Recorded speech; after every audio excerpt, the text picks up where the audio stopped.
everybody, and welcome back to VinnyAdventures. I'm Vinny, and today we're venturing back into Xenoblade Chronicles 2 for the Nintendo Switch. In the last episode,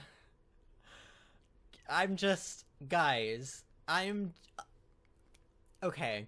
I thought of many things that I could say as an opening to this episode, and I think the best way to sum up what I'm feeling right now is just to tell you that after that chapter was over, after the screen went black, I just sat there and stared at my screen for probably a good 60 seconds without moving or talking or anything, because I was just like, that actually just happened.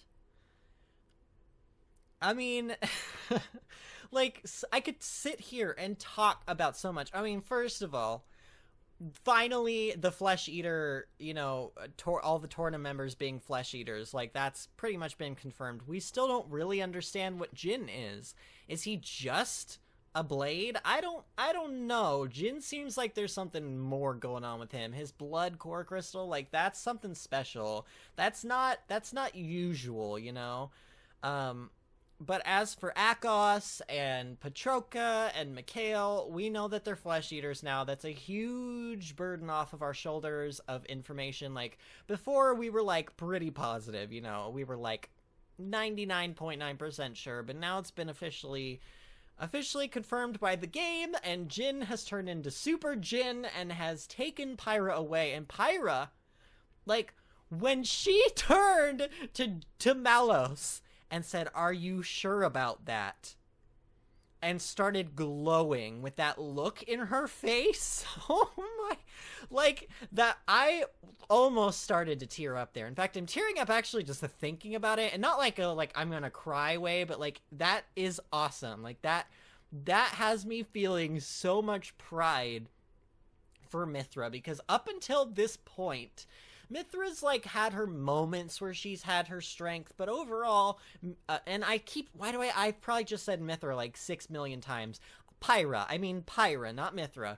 Pyra, up until this point, has had so many times where she's, like, had these moments where she's been courageous and strong, but she's never been flat out, like, demanding. Like, she doesn't have normally the backbone that Mythra has. And at that moment, I was like, Pyra, you are scaring me right now. Like, she just started glowing, and I was like, fuck, shit is going down. Like, Pyra's doing something right now, and we need to watch out. And sure enough, like, she has the power to self-destruct, basically. And she really came close. Like, she wanted Jin and Malos to know that she was not messing around. And it was just really cool to see it. And that, when she turned to Nia too later and just said her name, she's like, Nia, and gave her that look. Like, you could tell she was like, I can't, like, I have to do this. I'm so sorry. Please take care of Rex for me. Like, it's so good. It was such a good cutscene. I don't know if it was my favorite. Like, I still really liked, Chapter 3's end, but Chapter 6 I think was right up there. Wow. And, like, we really got to see Siren, like, pretty much up close. Like, Gundam Wing style robots are floating in the sky, commanding powers of light down for Mythra. Like, it has me questioning some things. It has me making some parallels with the first Xenoblade game, which I don't want to talk too much about at all, because I really don't want to spoil anything with that game, but I'm seeing a lot of parallels, and I'm still kind of cautious. I don't know if cautious is the right word. I'm still suspicious that this game might tie into Xenoblade Chronicles 1 somehow. If we get to that point, guys, because I know I haven't finished Xenoblade Chronicles 1 on my channel, like, not even close. Like, I did 10 episodes of it, and then I got sidetracked with everything else that I was doing with Mario and with this game. If we get to the point in the story where I find out that this game is tied in somehow, I will do a disclaimer at the beginning of the episode, and I will basically say, continue at your own risk, and then if you want to go watch somebody else's Let's Play and then come back to mine and watch this episode, then you can do so. Like, that's what my plan is, because there's no way I'm going to be able to, like, Let's Play the entirety of Xenoblade Chronicles 1 before I finish this game. So if it does end up tying in, I don't even know. Like, the developers said it didn't, but of course, why would they want to spoil the story and say that it did, you know? So anyway, I could continue sitting here and talking and rambling for, I'm not even kidding, hours. This game has me hooked now. I am so enveloped and just deep within it that, like, I feel like I'm gonna get really far ahead of you guys again. I'm recording about 2 or 3 episodes a night, and I'm posting 1 a day. So I'm gonna start getting more and more ahead. I could choose to not play the game, but I want to get through it. Like, I'm at the point now where I'm like, I'm ready. Like, we just finished chapter 6. I happen to know how many chapters are in the game. Don't worry, we still have a good amount of the game left. Like, we're not, you know, we're not at the end yet or anything. But yeah, again, I could sit here and ramble. I'm gonna stop. I really am. So here's my theory really quick before we start. I'm gonna go ahead and save the game here, which hopefully this recording is actually recording. Okay, it is. I just checked, just to be sure. So right now we don't have Mythra or Pyra in our party. Obviously Pyra for a reason, but here's my theory now, guys. This is a strange theory to have. You can... They told us in one of the previous episodes that you can recreate your blade weapon via your blade's core or something. I have a feeling that the fact that Rex is still holding on to that sword, I have a feeling that we're going to be able to get Mythra back. Maybe not Pyra, but I have the feeling we're going to be able to get Mythra back. And maybe we're going to be controlling Mythra and not Pyra at all until we get Pyra back, which may be until the end of the game. I don't know. Is Pyra like the Princess Peach of this game now? Are we having to rescue her from Bowser's castle? Is that what's going on? I hope not. I hope we get her back sooner than that. But here we go.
Praetor Amalthus. What is it? I have a report to make regarding the situation with the Aegis in Tantal. Please, come inside. Yes, Your Eminence.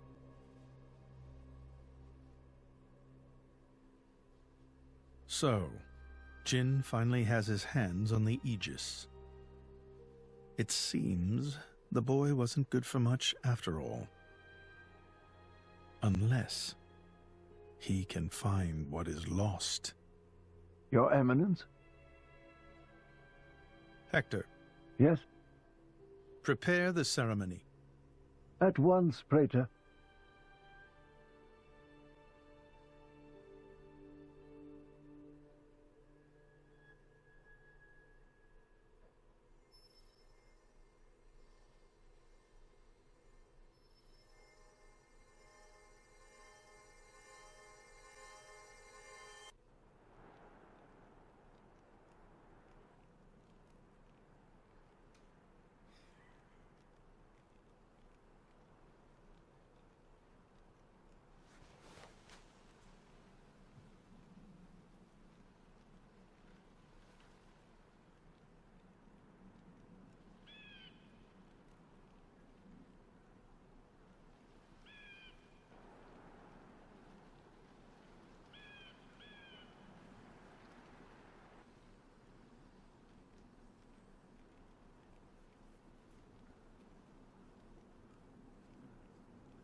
Rex, still sleeping? It's 2 days now. His injuries were quite severe. The worst is over, but his body needs time to recover. He'd better get well soon, or...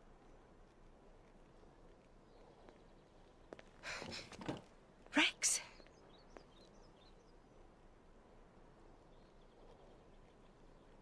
What's that? I'm leaving. But where will you go?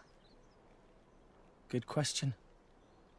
Can't live on Gramps anymore. Maybe I'll head for Argentum. Rex, you... What the hell are you talking about, Argentum? What about Pyra? Do you know how desperate the situation is? Or have you finally lost it, you idiot? I know, okay? It's just... Just what? I'm done. Done? When I became the driver of the Aegis, her driver, I felt like I could do anything. But I was just kidding myself. All I've managed to do is hurt her. Again and again. So, I'm done. Oh, for crying out loud, Rex! She got herself caught to save you! I know. So what? So what? Those guys are way out of my league. I can't beat them. It's hopeless. I understand that now. She'll be safe with them. They're not going to hurt her like I do. So, I'm leaving.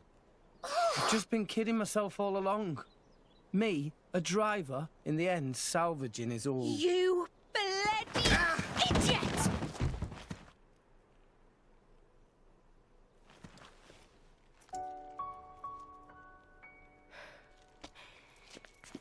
Hurts, yeah? But that pain's nothing compared to what Pyra must be feeling right now. She went with those bastards knowing full well how much it would hurt. For our sake, not hers. I get it, I know. But what do you want me to do? I couldn't even slow him down. Even the Artifice's attack couldn't touch him. What chance do I have against a guy like that? The more I fight, the more Pyra gets hurt. She'll be better off without me by her side.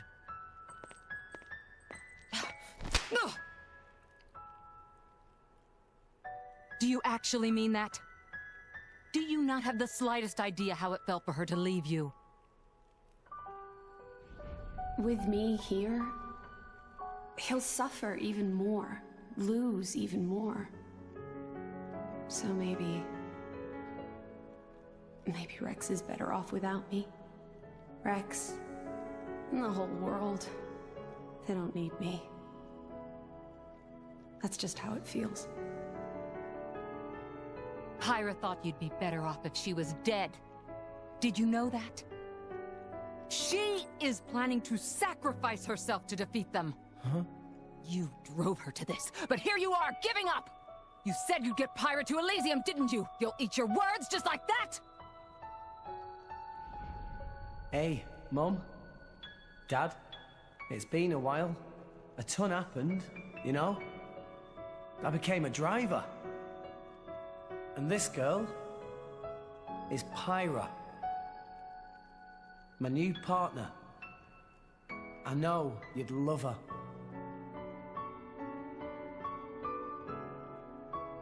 We're going to Elysium, Pyra and me. I don't know what's coming next, but you'll be watching over us, right, guys? Forget it. We'll rescue her on our own. This loser, he's not the Rex we joined up with. Let him go wherever the hell he wants. Come now. Let's not start fighting amongst... Let's give them a chance to work this out. Shall we?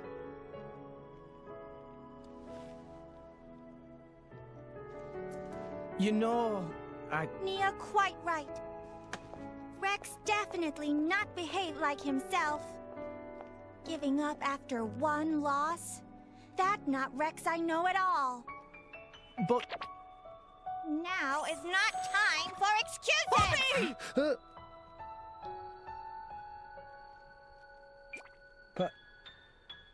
Poppy? Poppy is hurt to see Rex like this. Poppy and Master Pun are not real Blade and Driver. So Poppy and Master Pun looked up to Rex lots.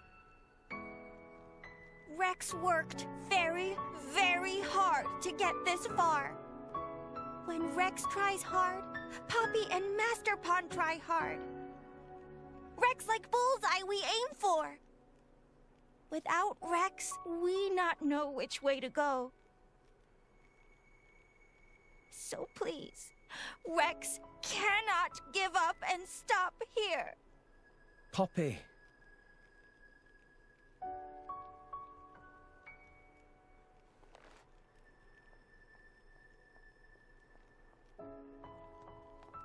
My prince? Chum! Huh? My old man wants to see you. Time to go.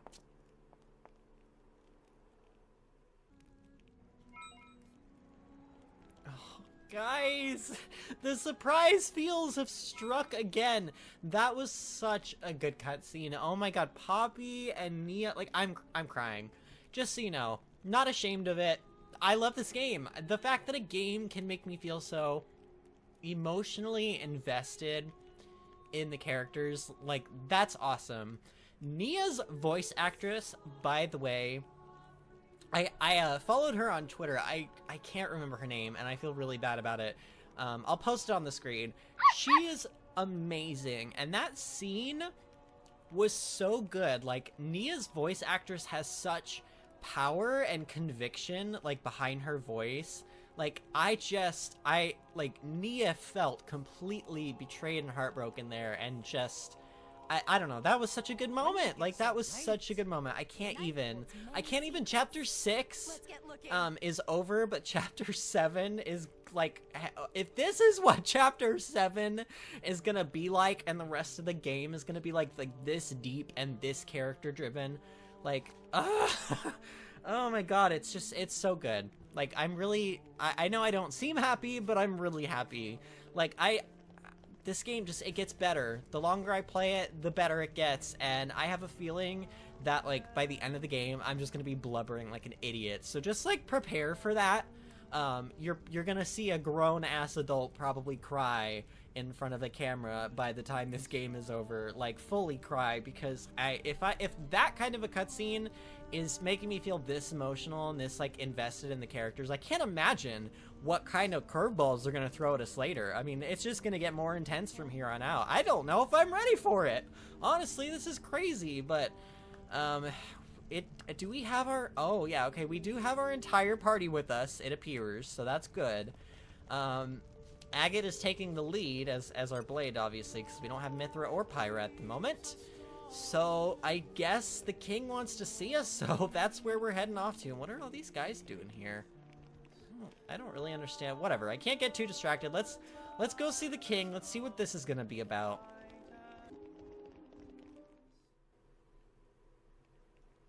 Are you all right to be up and about? Yeah. I'm all healed up. Sincere apologies. If I hadn't attempted to destroy the Aegis, they would never have. If you'd done nothing, they'd have come for her anyway. You're not to blame, Your Majesty. It's my fault. 500 years ago, this kingdom was rent in twain. Some followed Adam, who sought to live with blades and titans as equals. Others opposed him, preferring to consider humans as the masters and titans as our tools. When Adam returned to the Ether, his rivals seized power, leveraging the power of the Omega Fetter. They declared themselves the Tantalese Royal Dynasty. Claiming they were the hero Adam's descendants. Precisely. My ancestors merely used the name of the beloved Adam in order to win over the people.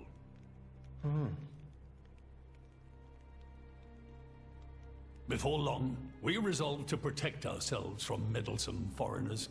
by descending deep into the Cloud Sea, taking the dirty secret of our family's lineage with us. The Praetorium, for their part, did not protest. Can you guess why? No. They offered to stay silent in exchange for a certain resource. An annual tribute comprising a fixed quantity of core chips. I have something I wish to show you. What is it?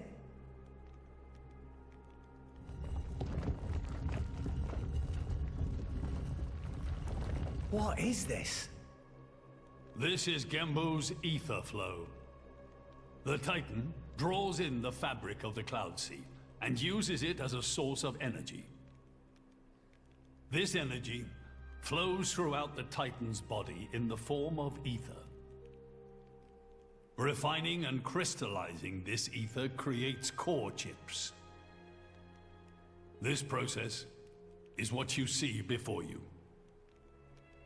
So, in other words, you're siphoning away a portion of the Titan's energy. Our cold climate and poor harvests, they are the unfortunate side effects of this process. I think I'm beginning to understand. Core chips are vital to every nation's military and energy policies. The Praetorium desired this power. How come? Allrest at the time was in crisis. But for the Praetorium, it was a precious chance to expand their sphere of influence. So they missiled in. As a result, Tantal fell into a chronic energy shortage. Then, well, you saw for yourselves. Near frozen earth, failing crops, the Tantalese people are forced to live in abject poverty. So why not just leave the Cloud Sea? Genbo can move, right? Just go somewhere warmer. They fear contact with other nations. Too afraid it might expose the truth behind the legends they spun about Adam. That would explain their isolationism. Indeed. That was 5 centuries ago. Now the Aegis has awakened. The Praetorium is demanding we hand over the Omega Fetter. They are threatening to reveal our secret if we do not acquiesce. Indollar? Threatening you? I get it now. That's what was in that letter. Enough was enough. I couldn't stand by and let the Tantalese people suffer any longer. Therefore, I made a decision. And that's why you... Yes. I knew there was a chance that the Praetorium would use the Aegis against us. But if I could neutralize her power, perhaps we would stand a chance of opposing them. And perhaps by saving my people from poverty, I could absolve the sins of my forefathers. You didn't think about using the Aegis's power yourself? Wielding such power is beyond my means. I am under no illusions. However, does the same apply to you? I felt something. When I looked in your eyes, I knew. Perhaps you are the one to whom we can entrust the Aegis's power. Father? In the end, it seems I only managed to make things worse. I can blame nothing but my own judgment.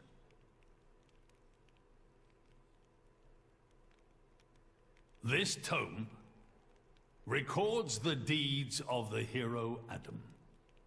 According to this, he saved the world from destruction using a white sword, and then disappeared, along with a red sword. White and red? It must mean Mithra and Pyra's swords. Whoever wrote this must have had a personal connection to Adam. And, most curiously, after Adam disappeared, the author of this book went looking for something. Something? The third Aegis sword. There's a third? Apparently, this sword was as transparent as diamond and gave off a clear, brilliant light. But Adam went his whole life without using the sword. In fact, he could not use it. What do you mean, couldn't? The sword was simply too powerful. Even he, the legendary hero, could not contain the power it commanded. And thus, fearing its power, he sealed it away somewhere. The author therefore surmised that this sword alone was the one true sword of the Aegis. Now, Rex, you were defeated by Jin. Doubtless that man is a powerful warrior. But even so, can this be right? Can the Aegis herself truly be outmatched by a single opposing blade? Would it not make more sense to presume that you lost because you have yet to unlock the true power of the Aegis? You mean I'm the one who's been holding them back?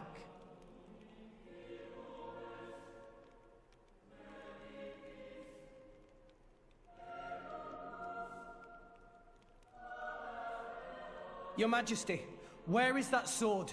We have to find it somehow. We have to find that sword and rescue Pyra and Mithra. Regrettably, the book does not specify the sword's location. But there must be.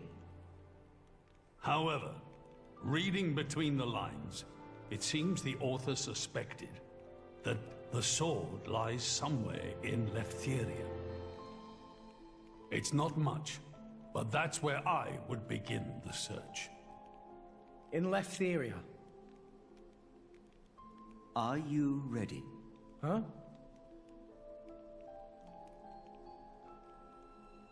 Are you ready to do what it takes to be their true driver? Grams? Well, are you, Rex?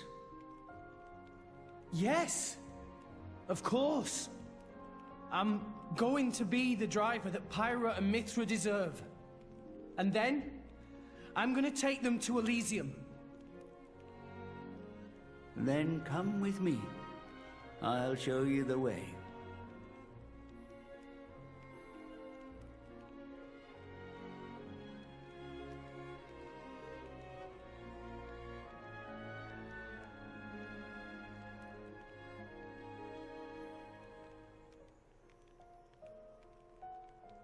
My son. Yeah? I have a favor to ask of you as your king. Well, that's a first. Are you feeling okay, old man? Maybe you're coming down with something. The Aegis needs... No, rather the boy needs protection. You mean Rex? Yes. I saw something in that boy's eyes. A light that must never go out. Steady on, old man. People will get the wrong idea. Fine. Leave it to me. Thank you. Nah, it's not like I wasn't gonna go with him anyway.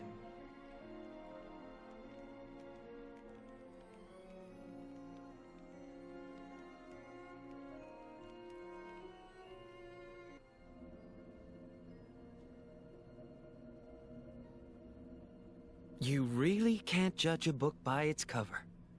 Who'd have thought that sweet-looking girl would threaten to destroy herself?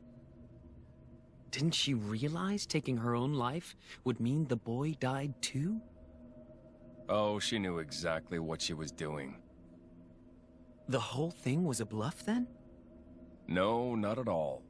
The reason she gave her core crystal to the boy was to replace his heart after Jin put paid to it. An Aegis core encodes the blueprints for all life. She took advantage of that. Incredible. I had no idea such a thing was possible. Aegises truly are a breed apart. Cores are constantly accumulating data about the outside world. The fact that their injuries are mirrored is a result of their twin cores exchanging information. If you wanted to be poetic about it, you could say that their very lives are intertwined. But there's nothing to stop her from severing that link. What do you mean? Before issuing the kill order to the artifice, she would have transferred the remainder of her core to the boy, letting him live on, heart complete. An Aegis can survive for a short time without a core crystal. Don't ask me why. It's just how we were made.